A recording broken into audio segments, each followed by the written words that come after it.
giant of Nigeria's movement to democracy and one who always wanted the best for the nation.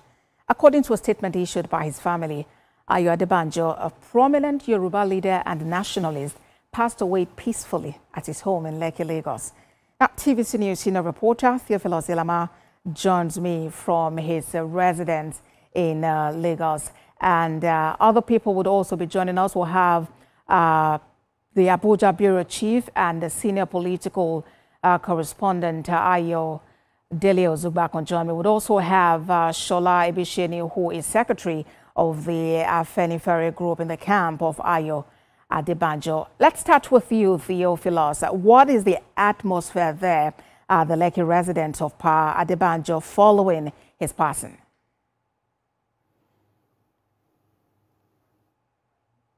Mixed, quite somber, of course, quite exciting for a lot of people because from the interviews we've had and discussions we have had with some of the people that came to pay their condolences, he had lived a fulfilled life. Some people told us that he had been giving them warnings about a year or so ago, telling them that he's in his prime and he's in his last stage of his life, and so whatever he's telling them, they should take it as an advice from someone who is leaving the earth. But they did not, a lot of them said they didn't know he was going to go too soon. So they extolled the virtue of Pa Ayo Adebanjo. Of course, they talked about the fact that he was a forthright leader who had the interest of the Nigerian nation at heart, and that is one thing that they will miss about him, his truthfulness to national issues, and the fact that he always stick his neck for the ordinary Nigerians who he believed deserve to enjoy the true dividends of democracy. So a lot of people here have come just happy at the fact that he lived a fulfilled life. Chief Bode George has just left the compound. Emeka Anyoko also left the compound. But before we came on air, Senator Gbenga Daniel walked in to visit the family, and so once he comes out, we'll have a word with him on the life and times of Pa Ayo Adebanjo.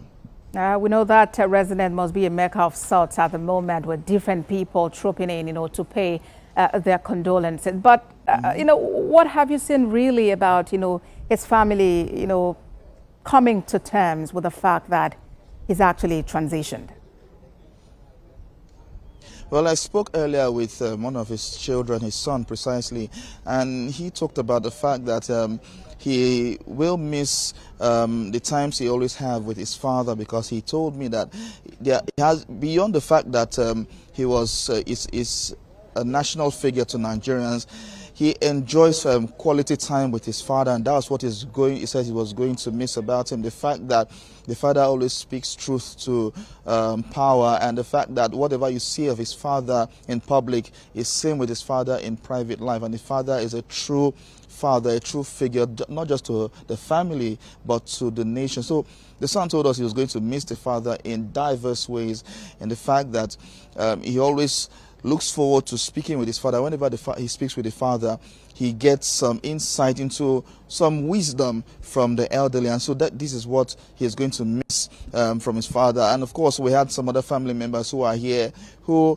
have enjoyed being with him one-on-one, and so they said they were going to miss the fact that the fatherly advice he gave. Of course, even Chief Bode George talked about the fact that he gets some advice from Pa Ayo Adebanjo, and so this is what he was going to miss. And of course, he also talked about the fact that he is also in his prime and he's also leaving the earth, and so he is also working towards ensuring that Nigerians enjoy the dividends of democracy, and of course they understand what it means to have true democracy. All right, Theophilus Ilama, thank you very much for that update for us from Lekki, resident of Pa Adebanjo. Well, let's now bring in the secretary of the Afenifere group that's in the camp now of Pa Ayo Adebanjo. Mr. Bisheni, you have worked closely with Pa Adebanjo in the past. What would you say he'll be remembered for? I think all cannot be said about what Chief Ayo Adebanjo represented in one interview like this. You have done a collation of views of eminent Nigerians about who Ayo Adebanjo what he represented. But let me say that in the last couple of years, let's say in the last 15 years, up to 20 years, Ayo Adebanjo has committed himself to a true federal Nigeria, which will be brought about by the restructuring of the federation. He was a man who had seen it all as a member, as a very prominent member of the Action Group. He saw what Nigeria was when we had autonomy of the regions and in a better federal state like we have now.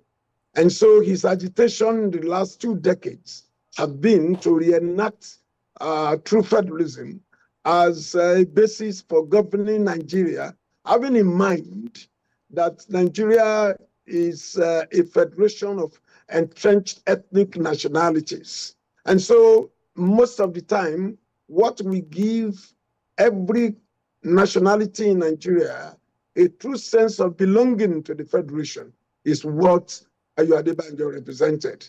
And at any point in time, one thing that everybody knows about him is that you do not need to close your eyes to want to know the position of Ayo Adebanjo on any issue. He has more than abundant conviction or abundant courage of his conviction. As a matter of fact, those of us who have the privilege of being with him or working closely with him, being with Ayo Adebanjo is a lecture every day about Nigeria. And he has such a powerful memory that every issue that everything that has taken place in Nigerian political circle, particularly from 1951, when our Action Group was created or was founded, till now, till the treasonable felony saga, till everything that has to do with Nigerian politics, Ayo Adebanjo will tell you not just the events, the dramatis personae, and the exact date that they occur. It's a great loss, not only to his family or to the Afenifere socio-political organization, but to the entire Nigerian state. You know where you are with Ayo Adebanjo, and every day with him is a learning experience for those of us who had the privilege of being so close to him, who miss him a great deal. All right, Mr. Ebishene, we will need to, take a break now. We'll come back to you for, more thoughts about Pa Adebanjo. But let's take a quick break, and then when we come back, we'll get into that story. You're watching TVC News at 7. We'll be back with more in just a moment. Please stay with us. Thank you for staying with us on TVC News at 7. Well, we are talking about the life and time of Pa Ayo Adebanjo, who is a nationalist, a leader of the Afenifere Pan-Yoruba group. And of course, we've been getting reactions to his passing, born in 1928 and, passed away peacefully earlier this morning. We're speaking with the secretary of the Afenifere group, that's the camp of Pa Adebanjo. We also have Abuja Bureau Chief Ayodele Ozubakun join us. Let me come to you now, Ayo. Over the years, you've had interactions with Pa Adebanjo. In your journalism career, what would you say are some of your fondest memories of him? I met Pa Adebanjo sometimes in December 1999. I remember that time we used to hold a meeting of the Afenifere group used to hold that meeting in a Papa house of Chief Ayo Adesoya that time. So it can be described as, one of the last men standing in the inner caucus of Chief Obafemi Awolowo. So we go to a Papa for the meeting. And most of the time, when you look at him, you discover that the zeal, as 25 years ago, the ability, the agility, the conviction. And when you look at the tribute, if you read through the tribute of Mr. President says something that President Bola Tinubu, he assisted President Bola Tinubu in 1999 when he was running for the primaries, when he wanted to emerge as the candidate of the Alliance for Democracy. He said so. Fast forward in 2023, this same man that stood with Bola Tinubu in 1998, 1999, for him to emerge as the governor of Lagos State, this same man actually supported the Labour Party presidential candidate, that's Peter Obi, to tell you the kind of man he is. He's a man of conviction. A lot of people will say Peter Obi is from the southeastern part of the country, and he still stood by him all through and through the campaign of the Labour Party. He said, look, this is where Afenifere is going. And as the leader or factional leader of Afenifere, he stood his ground in spite of the pressure, in spite of the splintering of the group. If you remember, Afenifere was, splitted into two groups, one led by Elder Ruben Fashoroti, another led by Ayo Adebanjo. But the man stood his ground, despite the fact that he has helped, assisted Bola Tinubu somehow in 1999. But in 2023, he said, no, you can't become the president. The rest they say is history. But from our meeting in Apapa, down to Apapa, to Jebubo, down to Jibo, to his Lekki house, consistently, I covered him from 1999 to, let's say 2023 or 2022. Right. I can say that this man is like somebody that was as consistent as a Northern Star in Nigerian politics. And when it comes to the interests of the Western people of the country, that especially the Yoruba race, Ayo Adebanjo is known to be a front fighter and a leader in this region. All right, Ayo, I'll be back with you, but let's quickly go to Shola Ebisheni. Pa Ayo has now gone, but what would you say is his utmost wish? What can we call his last wish? Well, Ayo Adebanjo, yes, I was with Baba last week ago after at the end of the general meeting of Afenifere, where we made some far-reaching statements, particularly on the release of Nnamdi Kanu. That precisely was part of his conviction that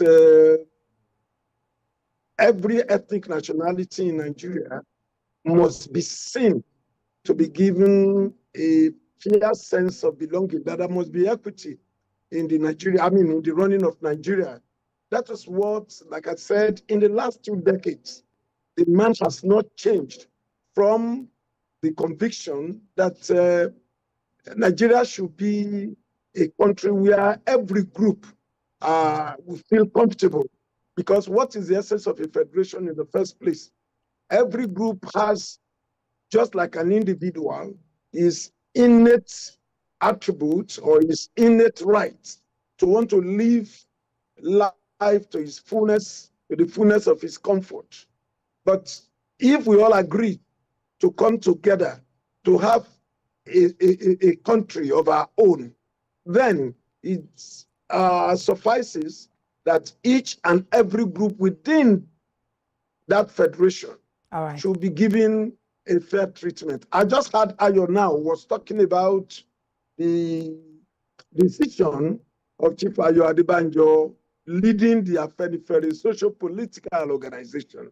I always say that Afenifere is not a socio-cultural, it's a socio-political organization.